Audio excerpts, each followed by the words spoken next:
Bonjour les amis et bienvenue pour la vidéo de ce jour. J'espère que vous allez merveilleusement bien car nous avons un sujet brûlant très intéressant aujourd'hui, à savoir les poursuites judiciaires engagées par les lobbies mafieux de Kagame en France contre l'emblématique journaliste franco-camerounais Charles Nana pour soi-disant négation de génocide.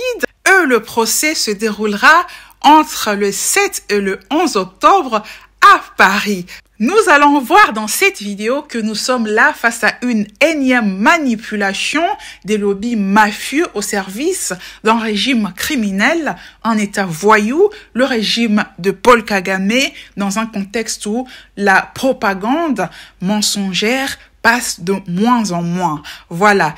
Et donc, il faut noter qu'en 2015, la Suisse, oui, la belle Suisse, avait été condamnée par la Cour européenne des droits de l'homme pour violation de la liberté d'expression d'un politicien turc, Perinçek, voilà, après l'avoir condamné pénalement pour négation du génocide arménien par l'Empire ottoman.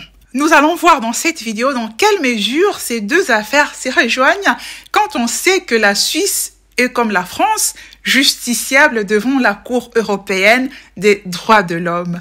Voilà. Alors, une exception aujourd'hui, ce n'est pas une vidéo sur l'entrepreneuriat, mais j'ai fait quand même exception avec une publicité. Oui, comme d'habitude, je vous présente ce petit spot publicitaire. On se retrouve tout de suite après pour le vif. Ici, Sandra, de la boutique Sandra Bella Moda. Vous avez notre boutique de mode en ligne, basée à Genève, et la boutique physique en République démocratique du Congo.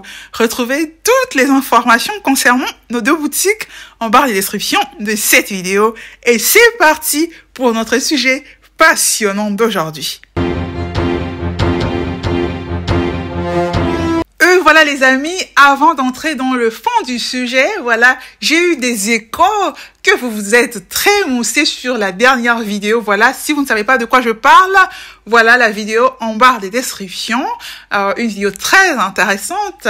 J'apprends notamment que du côté de la Suède, Canada, c'était sérieux. C'est la force de la culture. T'étais là, voilà, surtout sur la dernière chanson dans la vidéo. Cette chanson fait, voilà, des ravages.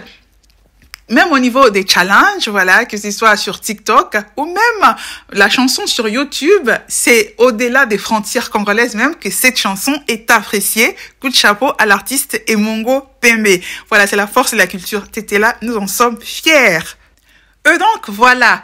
Ensuite, deuxième élément important, il s'agit d'une information qui concerne spécialement les experts investigateurs en enquête criminelle de l'ONG Justice Rapid Response qui me suivent sur cette chaîne, l'ONG J-Erreur, basée à Genève. Voilà, l'information concerne donc un mail qui a été envoyé par l'ONG à ces experts basés exclusivement à Genève pour une rencontre le 2 octobre. Voilà. Pour beaucoup, néanmoins, ce mail est entré dans les spams, y compris moi-même, et c'est une collègue qui m'en a parlé, et j'ai dû aller checker mon spam pour voir le mail et m'enregistrer, car il faut s'enregistrer pour pouvoir, voilà, se rendre à cette rencontre. Ce sera une occasion de discuter avec le directeur exécutif, l'équipe JRR et beaucoup d'autres experts. Si donc vous n'avez pas vu ce mail, alors je vous invite à checker votre spam, voilà, et à vous enregistrer si vous voulez faire partie de cette rencontre. Il y a tous les détails concernant les lieux et l'heure de la rencontre et les snacks offerts, voilà. Et puis, dernière information qui concerne toujours J-Erreur, voilà, l'ONG recrute d'autres experts en enquête criminelle. Je mets en barre des descriptions l'offre, voilà, de recrutement pour faire partie du roster. Voilà, vous y trouvez toutes les conditions pour les différentes offres qui sont affichées. Voilà donc les amis pour ces informations importantes. Et maintenant, nous allons aborder notre sujet de ce jour. Et donc voilà, je l'ai annoncé à l'introduction, un collectif d'institutions dites ONG qui sont en fait, voilà, des structures au service du régime criminel et génocidaire rwandais ont lancé une procédure judiciaire contre l'emblématique journaliste franco-camerounais Charles Onana. Il s'agit spécifiquement de l'association Survie. Voilà, à noter que le fondateur de cette association, Jean Carbonari, lorsque le FPR prend le pouvoir en 1994 au Rwanda, cette ONG qui prétendait mener des enquêtes pour établir la responsabilité, voilà, des différents acteurs dans le conflit rwandais, la responsabilité en matière de crime, il va devenir le conseiller personnel de Paul Kagame. Voilà. Tirez-en les conclusions qui s'imposent pour vous. Une structure dite ONG censée être impartiale. Voilà. Et donc, il y a cette association Survie, il y a la Ligue des droits de l'homme, et ensuite la Fédération internationale des droits de l'homme, FIDH, que beaucoup de gens prennent pour une structure sérieuse, et en fait un organe, voilà, de lobby qui va notamment soutenir la cause des dictateurs, car on dit que ce sont des ONG qui ont lancé cette procédure, mais ce sont des ONG qui ne critiquent pratiquement jamais la politique criminelle de Kagame, qu'il soit au Rwanda ou en République démocratique du Congo, les crimes de masse répertoriés notamment par des documents comme le rapport Mapping des Nations Unies. Jamais vous n'allez entendre ces organisations parler de ces crimes-là. Ce sont des organisations partielles qui n'ont aucune crédibilité. Et cela, d'autant plus que la procureure même de l'époque, Carla Del Ponte, procureure suisse du tribunal pénal international pour le Rwanda et pour l'ex-Yougoslavie, nous explique dans cette interview-là, disponible sur YouTube, que son équipe avait établi les crimes horribles commis par le FPR au Rwanda, mais les soutiens de Kagame, les États-Unis et la Grande-Bretagne voulaient qu'elle ne s'occupe que des crimes commis par un camp pour soutenir un certain narratif. Aussi, elle a perdu son poste. Et donc, face à un tel témoignage, voilà, crédible s'il en est, parce que c'est pas Carla Del Ponte qu'on va accuser des partialités. Elle a poursuivi des Hutus. C'est quand elle a voulu poursuivre l'autre camp qu'il y a eu des problèmes. Pourquoi ces soi-disant ONG ne poursuivent jamais les crimes commis par le FPR? Tout simplement parce que elles ne sont pas là pour la vérité, mais pour soutenir un certain narratif mensonger établi par des lobbies criminels anglo-saxons pour le compte de Kagame. C'était important de le souligner. Des ONG donc qui reçoivent de l'argent de sang. Voilà, sous prétexte de lutter pour les droits de l'homme, elles sont au service d'un dictateur pour couvrir les crimes les plus horribles commis à notre époque. Voilà, c'est important de le dire. Et donc, cela dit, nous allons parler maintenant de cette action judiciaire initiée par ces organisations. Voilà, il faut noter d'abord que le Kagame et le gouvernement rwandais avaient poursuivi Charles Onana déjà en 2002 pour son livre intitulé « Les secrets du génocide rwandais » où il accusait Kagame d'être l'auteur de l'attentat du 6 avril 1994 qui avait déclenché l'horreur dans ce pays. Et puis Kagame l'avait poursuivi en France, justement à Paris, avant de retirer sa plainte face aux preuves que voulait fournir Charles Onana. C'était en 2002, il y a 22 ans aujourd'hui. Et donc, cette action avait été soutenue par certaines des organisations que l'on revoit encore aujourd'hui, dans l'action initiée en 2024. Et donc, en 2024, ces organisations poursuivent Charles Onana par rapport à un autre livre, son livre paru en 2019, intitulé « Rwanda, la vérité sur l'opération turquoise quand les archives parlent ». Et donc, ces organisations reprochent à Charles Onana d'avoir tenu dans certains passages de cet ouvrage des propos dits négationnistes. Voilà, avant d'examiner cela, il faut souligner qu'il y a des organisations qui se sont portées partie civile, voilà, à cette action judiciaire, à savoir l'association Ibuka France, dite association des victimes Tutsi, voilà, du génocide, comme s'il y avait que des victimes Tutsi dans cette histoire. Ensuite, il y a la Ligue internationale contre le racisme et l'antisémitisme, toujours les mêmes. Voilà, troisièmement, le collectif des partis civils pour le Rwanda et la communauté rwandaise de France. Et on se demande de quelle communauté on parle, parce qu'une bonne partie des Rwandais de France seront là le 7 octobre pour soutenir Charles Onana. Voilà.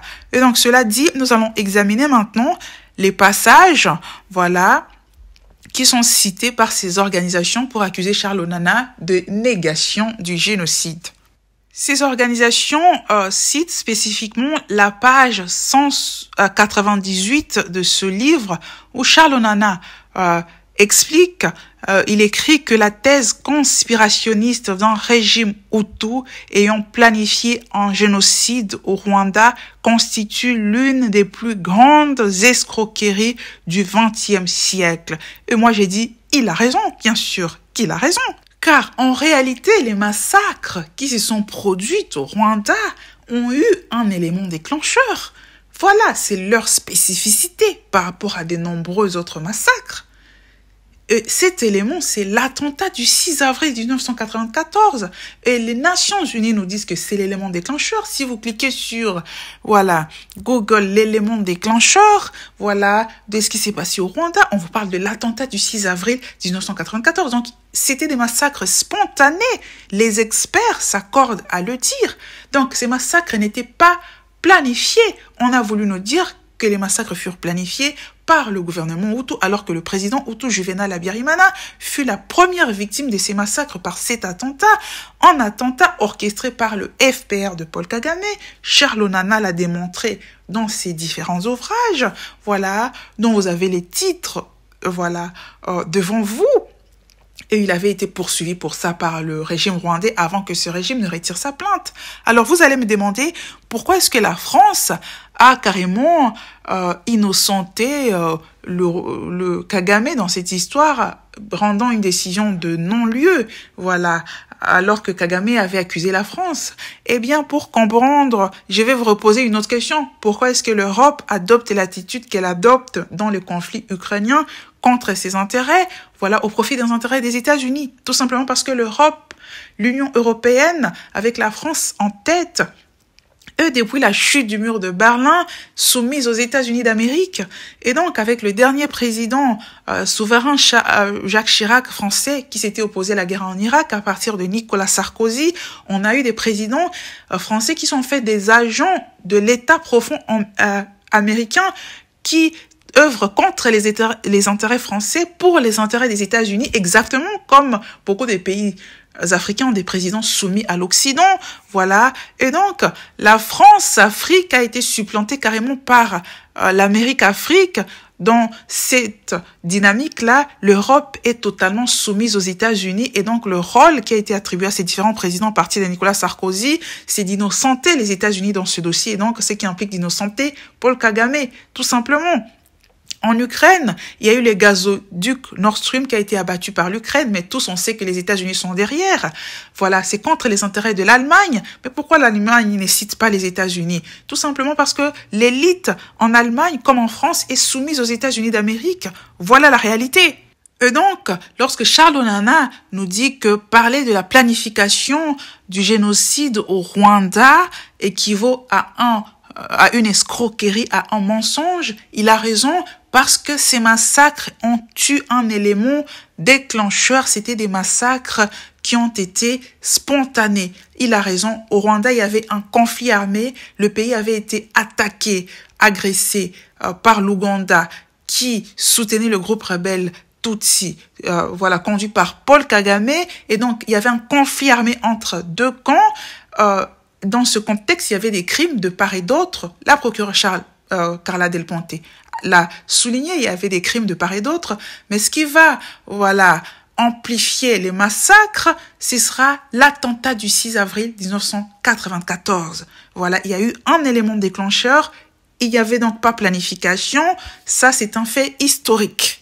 Ensuite, au deuxième point, ces organisations reprochent à Charles Onana de dire à la page 34 que les massacres au Rwanda n'ont rien à voir avec le génocide des Juifs. Eh bien, il a raison, tout simplement parce que, comme je viens de le dire, au Rwanda, il y avait un conflit armé. Le FPR était parti au conflit, contrairement, voilà, à ce qui s'est passé durant la guerre des 45 où les Juifs n'étaient pas partis au conflit. C'était un conflit entre nations européennes et puis cette population civile, voilà, a été massacré en 45, voilà, alors que d'un autre côté ici, nous avons le FPR qui était parti au conflit. Et donc, cet élément-là est un élément important qui entre dans le cadre de l'appréciation de ce qui s'est passé au Rwanda.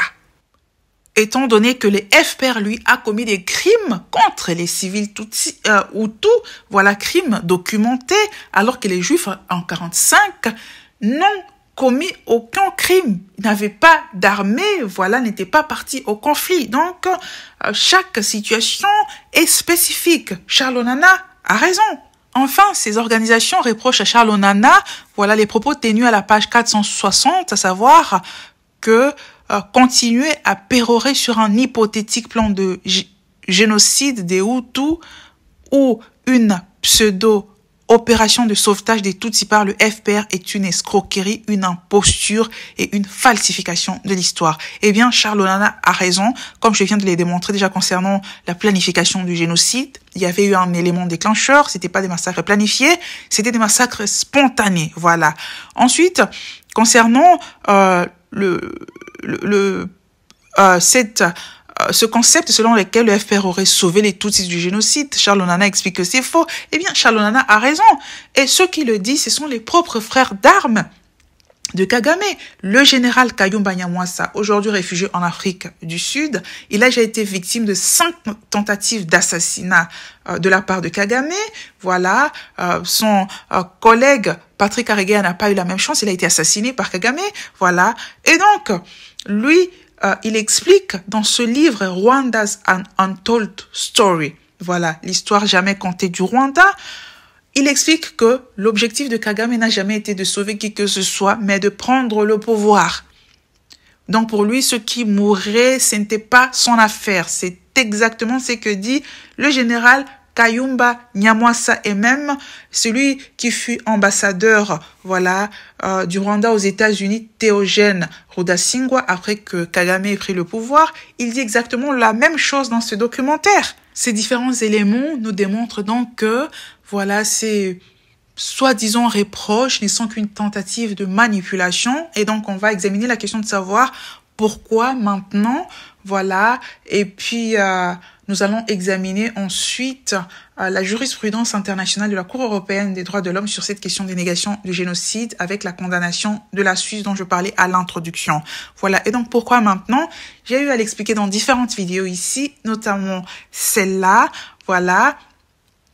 Que nous sommes à une époque cruciale de l'histoire de l'humanité où nous sortons de l'unipolarité, d'un monde unipolaire qui a été dominé par les États-Unis depuis la chute du mur de Berlin. Ça fait une trentaine d'années, voilà. Et donc là, il y a la multipolarité menée par le bloc que tient la Russie face aux États-Unis d'Amérique.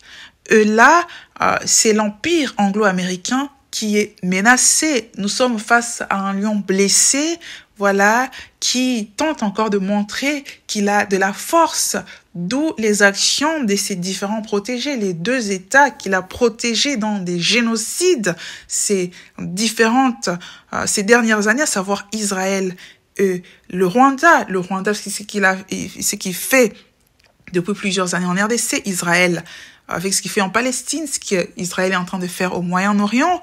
Voilà. Donc, il y a une sorte de débandade dans le camp du mal où on commence à agir comme des automates. Question de prouver que oui, nous sommes encore là, nous pouvons encore mordre, nous sommes encore dangereux, voilà, face à la réalité qui les rattrape où on a tellement commis de crimes qu'on est vomi, et là on essaie de sortir encore des griffes. Voilà comment il faut comprendre une tentative d'intimidation des voix qui dénoncent, voilà, les crimes de ce régime génocidaire du Rwanda, voilà, et parmi les personnes qui sont là pour dénoncer ces crimes, qu'ils soient au Rwanda ou en RDC, il y a le célèbre journaliste franco-camerounais Charles Onana. Voilà, il faut d'ailleurs noter que le Rwanda et Israël sont alliés, voilà, dans la tragédie de la région des Grands Lacs. Israël a été impliqué déjà au Rwanda et dans la déstabilisation de la RDC. Voilà, donc c'est un empire du mal qui s'est fissuré. Et avec la débâcle en Ukraine face à la Russie, qui se retient pour ne pas déclencher carrément une guerre nucléaire face aux provocations de l'OTAN. Là, c'est la débandade dans le camp du mal qui essaie de traîner tout le monde dans sa chute. Voilà la réalité. Et donc là, que fera la France? Que fera les juges français? Voilà, face à cette réalité selon laquelle il s'agit d'une tentative de manipulation. Cela va nous conduire à examiner la jurisprudence de la Cour européenne parce que, comme on l'a dit, la France est justiciable devant la Cour européenne des droits de l'homme. Et donc, si elle rend une décision qui va contre la jurisprudence de la Cour européenne des droits de l'homme, il y a lieu d'attaquer la France devant cette Cour. Voilà. Et donc, nous allons revenir à l'affaire dont je parlais à l'introduction. Il s'agit de l'affaire Perinçek contre Suisse, où un politicien turc avait été condamné en Suisse en 2007 pour avoir tenu en Suisse des propos considérant que le génocide arménien par l'Empire ottoman en 1915 était un mensonge international. Voilà, à la suite donc de cette condamnation, il va porter plainte contre la Suisse devant la Cour européenne des droits de l'homme et la Suisse sera condamnée par cette Cour pour violation de la liberté d'expression de ce monsieur. Sans entrer dans des détails juridiques trop techniques, nous allons examiner brièvement ce qu'a été le fil conducteur du raisonnement de la Cour dans cette affaire avant de voir comment elle s'applique dans l'affaire concernant Charles Onana. Voilà, et donc, dans cette affaire, la grande chambre de la Cour européenne des droits de l'homme a jugé que les propos du requérant se rapportaient à une question d'intérêt public et n'étaient pas assimilables à un appel à la haine ou à l'intolérance, que le contexte dans lequel ils ont été tenus n'était pas marqué par des fortes tensions ni par des antécédents historiques particuliers en Suisse, que les propos ne pouvaient être regardés comme ayant attenté à la dignité des membres de la communauté arménienne au point d'appeler une réponse pénale en Suisse, qu'aucune obligation internationale n'imposait à la Suisse, voilà, de criminaliser des propos de cette nature, que les tribunaux suisses apparaissaient avoir censuré le requérant pour avoir exprimé une opinion divergente de celle ayant cours en Suisse et que l'ingérence donc dans la vie dans la liberté d'expression de ce monsieur avait pris la forme grave d'une condamnation pénale. Donc, en résumé, dans cette affaire, le raisonnement de la Cour, c'est que dans ce type d'infraction appelée négation de génocide qui porte sur des lois mémorielles, il y a deux droits, voilà, en contradiction carrément et pour lesquels il faut trouver en équilibre. Il y a d'une part le droit fondamental d'une société démocratique que le droit à la liberté d'expression. Ensuite, il y a d'un autre côté ce besoin que ressent une société de protéger la mémoire à travers ce type de loi dite mémorielle. Et donc, pour trouver cet équilibre, le raisonnement de la Cour, c'est que dans une société démocratique, la liberté d'expression est garantie et donc même des propos choquants sont autorisés dans la mesure où ces propos portent sur des questions d'intérêt général et qu'ils ne constituent pas, voilà, des propos incitant à la haine ou à l'intolérance contre un groupe spécifique. Pour ceux-là qui pensaient que cette position de la Cour dans cette affaire Perinçek contre Suisse était une exception, surtout les commentateurs qui ont critiqué cette décision, il faut noter que la Cour a confirmé en 2017 cette jurisprudence dans une autre affaire concernant toujours la Suisse. En 2017, la Suisse a été condamnée dans l'affaire Mercan et autres contre Suisse, voilà, concernant 3 ressortissants turcs qui avaient également été condamnés en 2010 par la Suisse, concernant toujours ces c'est le problème de négation de génocide arménien. La Cour européenne a condamné la Suisse dans cette affaire également pour violation de la liberté d'expression. On voit donc que la liberté d'expression est un droit fondamental que protège vraiment la Convention européenne des droits de l'homme et sa restriction doit vraiment être nécessaire dans une société démocratique. D'ailleurs, c'est justement le fait que ce type de loi dite mémorielle, sanctionnant des infractions dites négation de génocide, le fait que ces lois-là s'opposent à la liberté d'expression explique pourquoi beaucoup de pays n'adoptent pas ces types d'infractions dans leur code pénal. Au sein des pays anglo-saxons notamment, il n'est pas possible de condamner une personne soi-disant pour négation de génocide. La liberté d'expression prime. En Espagne, le tribunal constitutionnel avait jugé anticonstitutionnelle la loi portant sur la négation du génocide. Et d'ailleurs, même en France, en 2012, le Conseil constitutionnel avait jugé anticonstitutionnelle, voilà, la loi condamnant la négation du génocide arménien. Et ce sans parler des nombreux autres pays qui ne criminalisent tout simplement pas cette infraction dite de négation de génocide.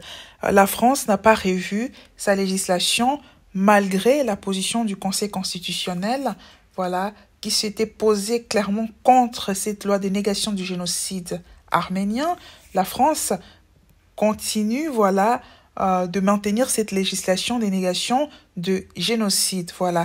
Mais cela, c'est par rapport à son droit interne. Mais comme expliqué précédemment, la France est justiciable devant la Cour européenne des droits de l'homme et donc elle est liée par la jurisprudence de cette Cour. On va donc examiner dans quelle mesure l'affaire Charles Onana, voilà, est similaire à l'affaire Berinsek contre Suisse. Il faut souligner qu'à ce jour, en fait, la Cour européenne n'a pas encore connu d'une affaire concernant la question du Rwanda de manière spécifique. Néanmoins, du point de vue juridique, la question posée est la même. Il s'agit de la question de négation de génocide par rapport à la nécessité de protéger la liberté d'expression. Et donc, cette jurisprudence est en principe applicable dans le cas d'espèce. Charles Onana est un politologue, voilà, qui a obtenu sa thèse de doctorat à l'université de Lyon. Voilà, il est docteur en sciences politiques. Il a mené des recherches sérieuses au-delà même de la question des Grands Lacs.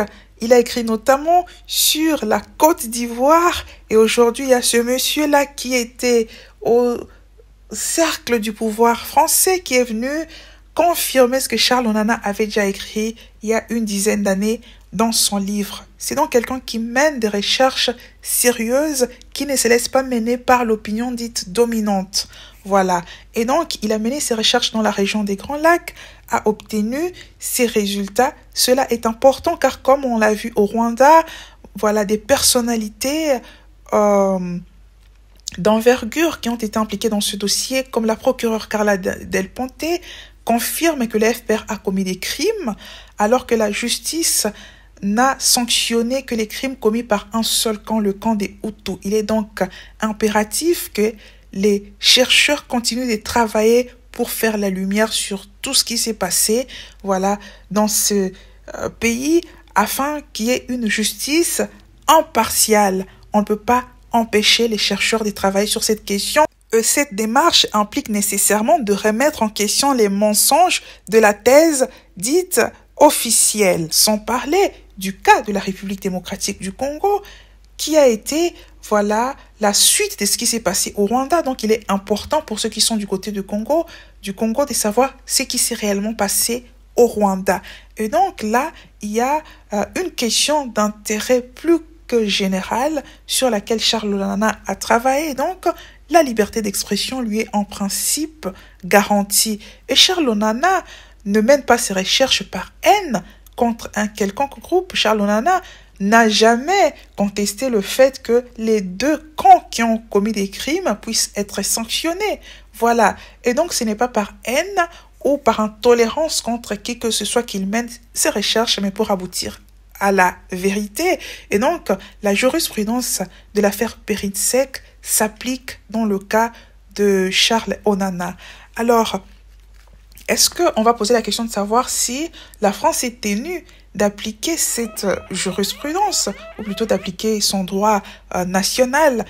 Quelle est la situation si le droit national de la France est en contradiction avec la position de la Cour européenne des droits de l'homme? Eh bien, j'avais reçu cette question, ce n'est même pas une question, moi j'avais posté cette jurisprudence Périnsec contre Suisse sur Twitter, et puis il y a un propagandiste de Kagame qui est venu avec un commentaire, voilà, mais disons RIP carrément, voilà, ça ne m'étonne pas des soutiens de Kagame, voilà, il me dit RIP, ensuite il me parle de la loi en France qui sanctionne la négation du génocide. Sans vouloir être trop sarcastique, en fait, quand les gens parlent des choses qu'ils ne maîtrisent pas trop, je vais plus répondre aux personnes, en fait, qui, par bonne foi, veulent avoir la réponse, car celui-là, c'est carrément un propagandiste.